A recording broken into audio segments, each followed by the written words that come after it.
하셔야 해서 쉬시고 제가 말씀을 전하게 되었습니다. 오늘 함께 나눌 말씀은 요한복음 15장 9절부터 17절까지의 말씀입니다. 신약성경 요한복음 15장 9절부터 17절까지의 말씀을 함께 읽겠습니다. 이것은 하나님의 말씀입니다. 아버지께서 나를 사랑하신 것 같이 나도 너희를 사랑하였으니 나의 사랑 안에 거하라. 내가 아버지의 계명을 지켜 그의 사랑 안에 거하는 것 같이 너희도 내 계명을 지키면 내 사랑 안에 거하리라. 내가 이것을 너희에게 이름은 내 기쁨이 너희 안에 있어 너희 기쁨을 충만하게 하려 함이라. 내 계명은 곧 내가 너희를 사랑한 것 같이 너희도 서로 사랑하라 하는 이것이니라. 사람이 친구를 위하여 자기 목숨을 버리면 이보다 더 큰 사랑이 없나니 너희는 내가 명하는 대로 행하면 곧 나의 친구라. 이제부터는 너희를 종이라 하지 아니하리니 종은 주인이 하는 것을 알지 못함이라. 너희를 친구라 하였노니 내가 내 아버지께 들은 것들을 다 너희에게 알게 하였음이라. 너희가 나를 택한 것이 아니요 내가 너희를 택하여 세웠나니 이는 너희로 가서 열매를 맺게 하고 또 너희 열매가 항상 있게 하여 내 이름으로 아버지께 무엇을 구하든지 다 받게 하려 함이라. 내가 이것을 너희에게 명함은 너희로 서로 사랑하게 하려 함이라. 아멘. 오늘은 사랑 안에 머무르다 라는 제목으로 하나님의 말씀을 함께 나누겠습니다. 지난 월요일에 부활절 다섯째 주일 본문인 요한복음 15장 1절부터 8절까지로 말씀을 함께 나누었습니다. 에고 에임이 나는 무엇이다 라고 요한복음에 기록되어 있는 7가지 중에서 마지막 7번째인 나는 포도나무다 라고 하는 그 본문을 가지고 말씀을 나누었죠. 이 본문은 열매를 맺느냐 안 맺느냐에 초점이 맞춰진, 그러니까 가지에 초점이 맞춰진 것이 아니라 생명의 근원이자 사랑의 근원이신 포도나무에 초점이 맞춰진 본문이며, 하나님께서 우리를 이미 열매 맺을 가지로 만들어 주셨고 우리는 참 포도나무이신 예수님께 연결되어 있기만 하면, 즉 예수님의 사랑 안에 머물러 있으면 생명의 열매를 맺을 수 있다, 이렇게 말씀을 드렸습니다. 그리고 그 방법을 요한 1서 4장의 본문을 통해서 서로 사랑하는 것으로 사도 요한이 제시하고 있었습니다. 그런데 오늘은 이 요한복음 15장에 그 이어지는 9절부터 17절까지의 말씀을 통해서 이 서로 사랑하는 것을 통해 예수의 사랑에 머무르는 것에 대해서 조금 더 자세하게 살펴보겠습니다. 그러니까 포도나무에 우리가 잘 붙어있기 위해 오늘 본문을 함께 나누겠습니다. 자, 오늘 본문 먼저 요한복음 15장 9절 함께 읽겠습니다. 아버지께서 나를 사랑하신 것과 같이 나도 너희를 사랑하였다. 너희는 내 사랑 안에 머물러 있어라. 아멘. 나는 포도나무요 너희는 가지이다. 너희가 내 안에 머물러 있고 내가 그 안에 머물러 있으면 그는 많은 열매를 맺는다. 이렇게 말씀하신 예수님께서 오늘 이어서 제자들에게 너희는 내 사랑 안에 머물러 있어라, 이렇게 말씀하십니다. 이것은 단순한 겉면에서 그치는 것이 아니라 오늘 본문 마지막에 읽었던 17절에 내가 이것을 너희에게 명한다 라는 것에서 알 수 있듯이 명령입니다. 제자들에게 주시는 명령. 사랑 안에 머물러 있는 것은 명령인 것입니다. 자, 그럼 머물러 있다라는 것은 무슨 의미일까요? 머물러 있어라, 개역개정에는 거하라로 번역되어 있는 이 헬라어는 메이네이트라는 단어인데요. 영어로 번역하면 stay입니다. stay는 말 그대로 머무르다라는 뜻을 갖고 있고, 또 우리가 잘 알고 있는 뜻으로는 숙박할 때 이제 stay라는 단어를 사용하죠. 그리고 개역개정에서 거하다라고 번역되어 있을 때 이 거라는 한자는 살다라는 뜻을 가지고 있습니다. 살다 거, 그러니까 거주하다 할 때 그 거자가 되겠죠. 사랑 안에 머무르는 것, 사랑 안에 사는 것, 사랑 안에 거하는 것, 그것은 무엇일까요? 여러분, 그런데 우리가 사랑이라고 하는 단어를 떠올릴 때 사랑에 머무르다, 사랑에 살다, 이런 것들은 익숙한 단어는, 익숙한 표현은 아닙니다. 우리는 주로 사랑을 어떻게 표현합니까? 사랑한다, 사랑받는다, 이런 행동으로서의 개념으로 주로 말하곤 합니다. 사랑을 할 때는 내가 사랑을 주는 개념이고, 사랑을 받을 때는 누군가 나에게 사랑을 주는, 기본 기준은 나지만 그게 행동의 주체가 되느냐 객체가 되느냐에 따라서 이제 표현이 달라지는, 그게 별로 우리가 사랑을 표현할 때, 사랑을 생각할 때 떠올리는 표현의 전부입니다. 그러나 거하다, 머무르다, 산다라고 하는 것은 이런 단순한 사랑하고 사랑받는 행동적인 개념과는 조금 다릅니다. 단순히 거기에 있다, 거기에 머물러 있다라는 것은 그 안에서 존재한다라는 것을 의미합니다. 머물러 있다는 것은 그 사랑 안에서 벗어나기 전까지, 그 사랑의 틀에서 벗어나기 전까지는 그 안에 계속 있으면서 계속 사랑하고 계속 사랑받는 그런 관계를 갖는 것을 의미합니다. 한 번 사랑하고 한 번 사랑받고 끝나는 것이 아닙니다. 스테이가 숙박하다라는 뜻을 갖고 있잖아요. 우리가 호텔에 예를 들어서 숙박을 한다고 가정을 해보면 그 호텔에서 체크인해서 체크아웃 할 때까지는 우리가 그 호텔에 있는 모든 시설을 마음껏 사용해도 되잖아요. 들락날락해도 되지만 그 안에 있는 이제 침대도 쓰고 욕실도 쓰고 다 그 안에 있는 것들을 다 누리게 되지 않습니까? 그것과 같습니다. 조금 더 이해하기 쉽도록 한 가지 예를 살펴보면, 뱃속에 있는, 제 배를 만져서 좀 그렇지만 어린 아기를 생각해 보십시오. 이 어린 아기가 출산하여 엄마의 배 바깥으로 나가기 전까지는 이 엄마로부터 영양과 또 여러 가지 감정과 모든 어떤 것들을 공유합니다. 그 안에서 엄마도 아이에게 영향을 받고 아이도 엄마에게 영향을 받습니다. 그것이 바로 거하다, 살다, 머무르다 라고 하는 단어의 뜻입니다. 따라서 하나님의 사랑 안에 거하다라고 하는 것은 하나님의 사랑을 그저 어느 한순간 받고 느끼고 뭔가 경험하고 감정을 누리는 것이 전부가 아닙니다. 그것과는 차원이 다른 것입니다. 엄마 뱃속에 있는 아기처럼 하나님의 사랑의 관계 안에 들어가서 끊임없이 그 사랑에서 벗어날 때까지 끊임없이 서로 사랑하고 서로 사랑받는, 계속적으로 공급되는 사랑을 누리면서 살아가는 것이 바로 사랑 안에서 머무르는 행동입니다. 여러분, 하나님의 사랑 안에 머무른다라는 것이 얼마나 기쁘겠습니까? 사랑이 결핍한 이 시대에 우리가 끊이지 않는 사랑을 참 포도나무이신 예수님으로부터 받고 있습니다. 예수님은 계속 그렇게 우리에게 그 사랑을 흘려 보내주고 계십니다. 그런데 우리가 그것을 잘 누리지 못할 때가 많습니다. 왜냐하면 하나님의 사랑 안에 머무르는 방법을 잘 모르기 때문입니다.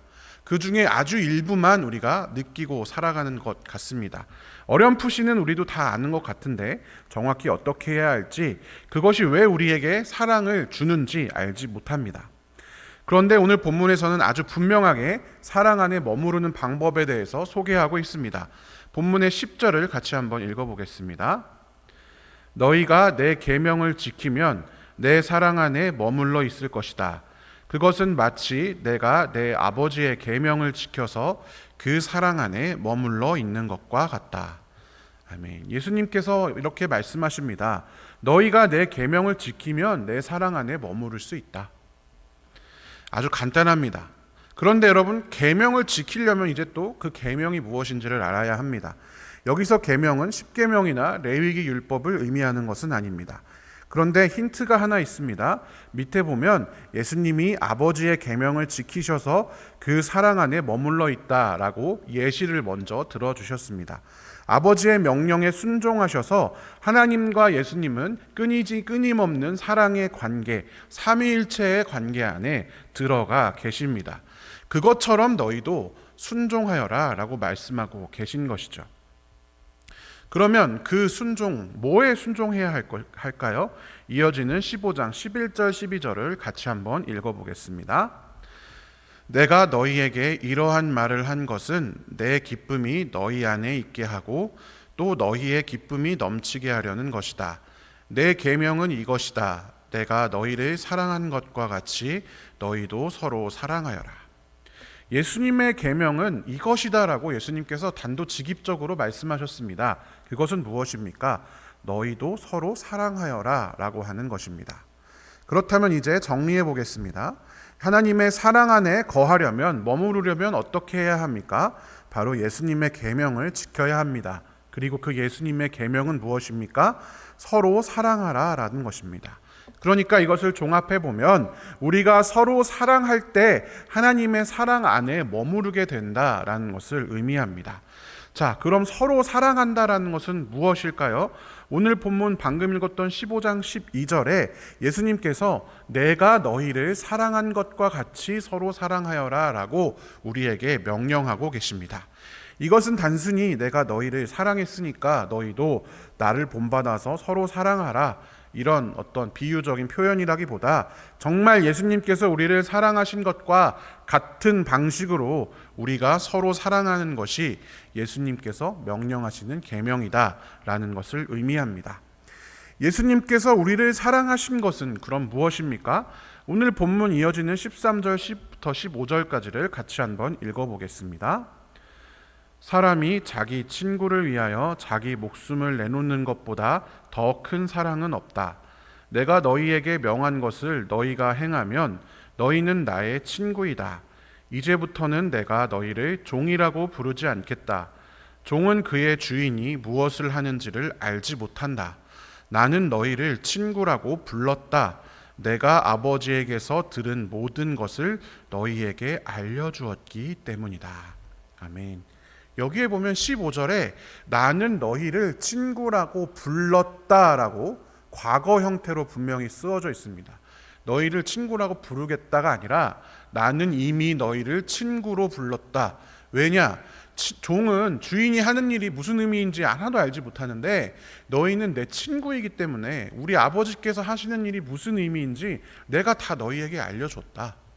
그러니까 너희는 나의 친구라고 내가 이미 불렀다라고 과거 형태로 말씀하시면서 그와 동시에 자기 친구를 위하여 목숨을 내놓는 것보다 더 큰 사랑은 없다라고 말씀하고 계십니다. 그러니까 이 이야기는 무엇입니까? 이미 친구로 부르신 우리를 위해서 예수님께서 목숨을 버리셨다라는 뜻입니다. 우리가 익히 알듯이 예수님께서는 친구인 우리를 위해 자신의 목숨을 버리심으로써 자신의 사랑을 우리에게 보여주셨습니다. 로마서 5장 8절에 이렇게 기록되어 있습니다. 같이 읽어보겠습니다. 그러나 우리가 아직 죄인이었을 때에 그리스도께서 우리를 위하여 죽으셨습니다. 이리하여 하나님께서는 우리들에 대한 자기의 사랑을 실증하셨습니다. 내가 너희를 얼마나 사랑하는지 보여주신 것입니다. 하나님께서 우리에게 자신을 내어주심을 통해서 그 사랑을 실증, 확증, 보여주셨습니다. 우리는 이미 나타난 그 십자가를 볼 때 그 사랑을 확인할 수 있는 것입니다. 이 예수님의 사랑 방식을 빌립보서 2장에는 좀 더 구체적으로 이렇게 표현합니다. 같이 한번 읽어보겠습니다. 여러분 안에 이 마음을 품으십시오. 그것은 곧 그리스도 예수의 마음이기도 합니다. 그는 하나님의 모습을 지니셨으나 하나님과 동등함을 당연하게 생각하지 않으시고 오히려 자기를 비워서 종의 모습을 취하시고 사람과 같이 되셨습니다. 그는 사람의 모양으로 나타나셔서 자기를 낮추시고 죽기까지 순종하셨으니 곧 십자가에 죽기까지 하셨습니다. 아멘. 예수님이 우리를 사랑하신 방법은 바로 이것입니다. 원래 예수님은 하나님의 모습을 지니고 계셨습니다. 그것에 맞게 살아가는 것이 당연합니다. 하나님과 동등됨을 당연하게 생각하는 것이 당연한 이야기 아니겠습니까? 그런데 그것을 당연하게 생각하지 않으셨습니다. 오히려 자기의 모든 권리를 버리시고 종의 모습을 취하셔서 사람처럼이 아니라 아예 사람이 되셨습니다.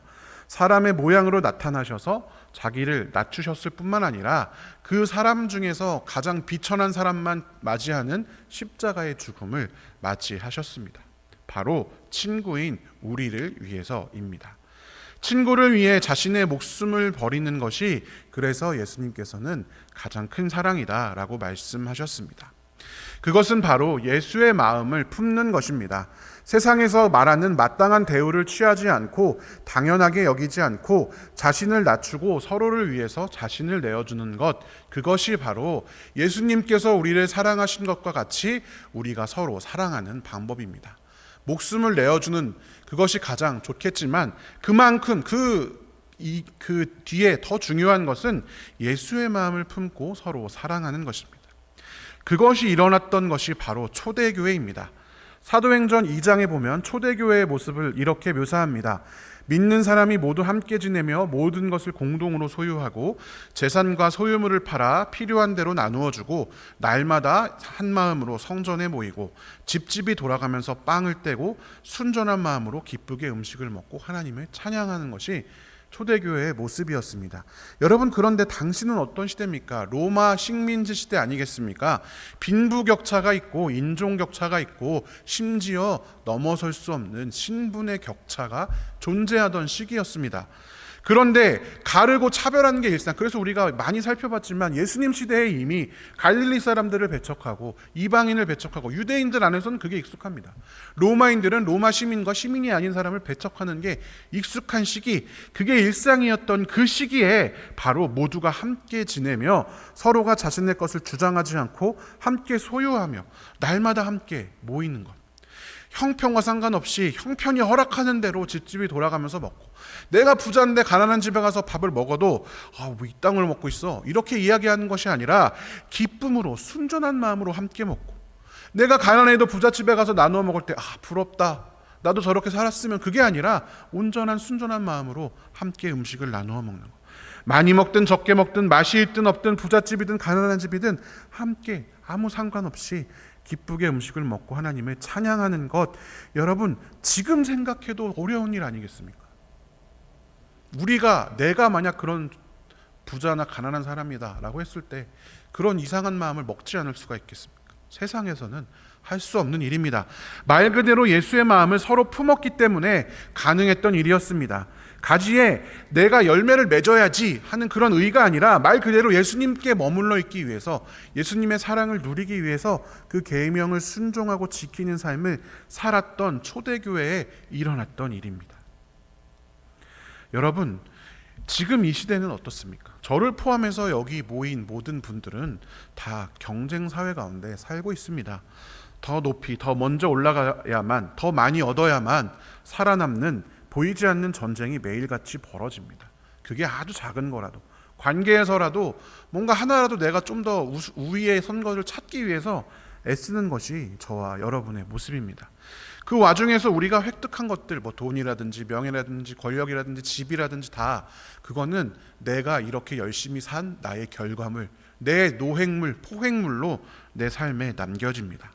그리고 그것은 당연히 내가 가져야 할 권리입니다. 그것이 실력이든 자존심이든 힘이든 목숨보다 소중하게 여깁니다. 그것을 나누어 주는 순간 내가 지금까지 힘들게 쌓아온 것이 헛것이 된다라고 믿기 때문입니다. 그런데 여러분, 그러한 삶 가운데 참 기쁨은 존재하지 않습니다.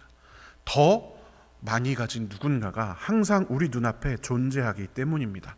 그래서 조금이라도 더 벌어서, 조금이라도 더 얻어서 짧은 기쁨이라도 얻으려고, 그것을 받으려고 계속해서 언제 끝날지 모르는 그런 전쟁을 반복하고 있습니다. 이런 우리에게 평화의 왕이신 예수님께서 오셔서 서로 사랑하여라, 내가 너희를 사랑한 것 같이 서로 사랑하여라 말씀하시면서 그것이 우리에게 무엇을 가져다 주는지 말씀하고 계십니다. 오늘 본문 11절을 같이 한번 읽어보겠습니다. 내가 너희에게 이러한 말을 한 것은 내 기쁨이 너희 안에 있게 하고 또 너희의 기쁨이 넘치게 하려는 것이다. 아멘. 이러한 삶은, 서로 사랑하는 삶은 내 자신의 권리를 포기하고 다른 사람과 함께 하나님의 사랑을 나누는 삶은 손해보는 삶이 아니라 하나님의 사랑 안에 머무르는 삶이기 때문에 그 기쁨이 우리 안에 있고 넘칩니다. 여러분, 아이언맨이라는 영화에 보시면 아이언맨의 힘의 근원이 가슴에 심겨져 있는 아크 원자로입니다. 그 안에서 작은 원자력 발전소가 안에 있는 거죠. 그래서 그게 원래 죽어야 되는 그 아이언맨의 그 생명의 근원이 되어주고, 그뿐만 아니라 더 놀라운 어떤 그 슈퍼맨이잖아요. 쉽게 말하면 히어로, 영웅이 되어줍니다. 그것처럼 끊임없이 우리가 사랑하는 삶을 살 수 있도록 인도하는 그 기쁨의 에너지가, 하나님의 사랑 안에 거하는 그 충만한 기쁨이 우리 안에 있게 되는 것입니다. 그러려면 우리가 그렇게 목숨처럼 소중하게 여겨왔던 것들을 친구를 위해서 버릴 수 있어야 합니다. 내가 당연하게 여기는 것을 포기할 수 있어야 합니다. 먼저 사랑을 할 수 있어야 합니다. 사랑의 나눔이 가정에서, 마을에서, 회사에서, 교회에서, 내가 거하는 친구들 사이에서, 공동체 안에서 일어날 수 있어야 합니다. 그런데 우리는 자꾸만 사랑하기를 두려워합니다. 하나님의 사랑이 뭔가 내가 부족하니까 막 자꾸 뭘 받아야 흘려보낼 수 있다라고 생각합니다. 그러나 실제로는 그렇지 않습니다.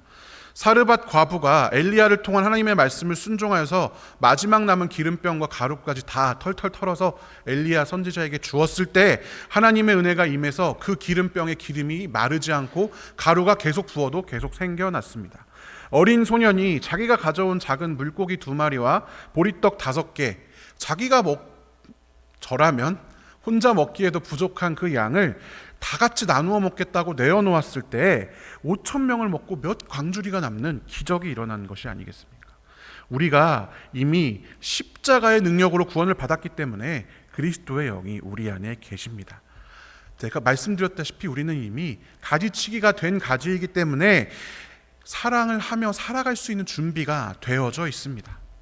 그런데 자꾸만 가만히 앉아서 채워져서 남는 게 생기기를 기다립니다. 남는 걸 나눠주는 것은요, 여러분, 누구나 할 수 있는 일입니다. 사람들과의 나눔은 끊어지고 나만 남는 것이 요즘의 삶입니다. 그런데 사랑은 서로 사랑하는 것입니다. 어울려 살아가면서 서로 사랑하는 것입니다. 내가 뭘 받고 남아서 누군가에게 준다라고 생각하는 순간 자연스럽게 사랑이 아니라 위계가 생깁니다. 나는 주는 사람, 저 사람은 받는 사람, 시혜자와 수혜자로 나뉘게 됩니다. 그러나 본질적으로 사랑은 그런 것이 아닙니다. 서로 함께 머무르며 사랑을 나누는 것, 그것이 바로 사실 교회입니다. 하나님께서는 그것을 위해서 우리를 부르셨습니다. 주님께서 주신 기쁨이 충만해야 사랑할 수 있는 것도 맞지만 우리가 사랑을 하면, 서로 사랑을 하면 그것 자체가 하나님 사랑 안에 머무르게 하는 하나님의 계명을 지키는 것이기 때문에 우리 안에 기쁨을 넘치게 부어 주십니다. 선후가 있는 것이 아니라 계속해서 그것이 반복해서 이루어지는 것, 그렇기 때문에 사랑에 머무르다라는 표현이 등장하게 되는 것입니다. 하나님께서는 우리를 그런 사람으로 선택하셨습니다. 요한복음 15장 16절 17절 같이 한번 읽어보겠습니다. 너희가 나를 택한 것이 아니라 내가 너희를 택하여 세운 것이다. 그것은 너희가 가서 열매를 맺어 그 열매가 언제나 남아있게 하려는 것이다. 그리하여 너희가 내 이름으로 아버지께 구하는 것은 무엇이든지 다 받게 하려는 것이다. 내가 너희에게 명하는 것은 이것이다. 너희는 서로 사랑하여라. 아멘. 하나님께서 우리를 택하여 세운 것은 서로 사랑하게 하기 위해서입니다. 열매는 우리가 막 업적을 세우기 위해서 생기는 그게 열매가 아니라 서로 사랑하면 맺히는 것이 열매입니다. 그러니까 나뭇가지 찍어져서 버려져서 불태워지지 않는 유일한 방법은 서로 사랑하는 것뿐입니다. 내 이름으로 아버지께 구하는 것을 받게 할 수 있는 유일한 방법은, 그 목적은 서로 사랑하는 것입니다. 하나님께서는 우리를 그것을 위해 부르셨습니다. 서로 사랑하라는 것은 하나님께서 권장사항 너희 중에 좀 훌륭한 사람만 그렇게 해라 라고 한 것이 아니라 우리의 정체성이고 삶의 목적이고 하나님의 명령입니다. 그것은 또한 하나님의 크신 사랑 안에서 한없는 기쁨을 계속 누리며 행복하게 살아가도록 우리에게 주신 축복이기도 합니다. 서로 사랑하는 삶을 살지 못하기 때문에 우리가 행복을 누리지 못합니다. 그런 면에서 바로 이어지는 15장 26절 27절에 보혜사 성령을 보내주신다는 예수님의 약속, 성령에 대한 첫 약속은 매우 의미심장합니다. 서로 사랑하도록 우리를 선택하여 부르셨는데 그냥 우리가 우리의 의지와 노력으로 하도록 내버려 두신 것이 아니라 성령을 보내주셔서 우리가 성령의 인도하심에 따라 성령의 도우심을 힘입어 그 일을 할 수 있도록 불러주셨습니다. 앞에 살펴보았던 초대교회의 역사들 사도행전 2장, 사도행전 4장 2번 나옵니다. 똑같은 장면이 2번 다 모두 성령이 충만한 기사 바로 뒤에 붙어 있습니다. 성령이 충만하면 우리가 그러한 삶을 또한 살아갈 수 있습니다. 우리에게 성령을 충만하게 부어주시는 것도 우리가 신앙의 높은 등급으로 올라가서 방언을 하고 능력을 일으키고 기적을 일으키기 위한 것이 아니라 서로 사랑하는 삶을 살도록, 그래서 기쁨을 충만히 누리고 다른 사람들에게도 그 기쁨이 흘러가는 그 복의 근원으로 아브라함에게 부르셨던 그 부름대로 살도록 인도하시는 하나님의 은혜입니다. 그래서 우리는 성령 충만을 기도하는 것입니다. 내가 높은 영적인 실력을 갖춘 사람이 되기 위해서 성령 충만을 바라는 것이 아닙니다. 사랑하는 성도 여러분, 말씀을 정리하겠습니다. 이제는 서로 사랑함을 통하여 사랑 안에 머무르는, 그래서 하나님의 그 사랑을 매일 누리고 또 나누어주고 또 누리고 또 나누어주고 또 누리는 그런 사랑 안에 머무르는 귀한 성도들 되셨으면 좋겠습니다. 그것을 위한 장은요, 우리 눈앞에 펼쳐 있습니다. 옆에 계신 분들도 되고 우리 교회 분들도 되고, 집에 가면 딱 있는 그 원수 같은 남편, 원수 같은 부인, 원수 같은 자식 될 수도 있고요. 친구들이 될 수 있고 회사 사람들도 될 수 있습니다. 우리의 이웃들이 될 수 있습니다.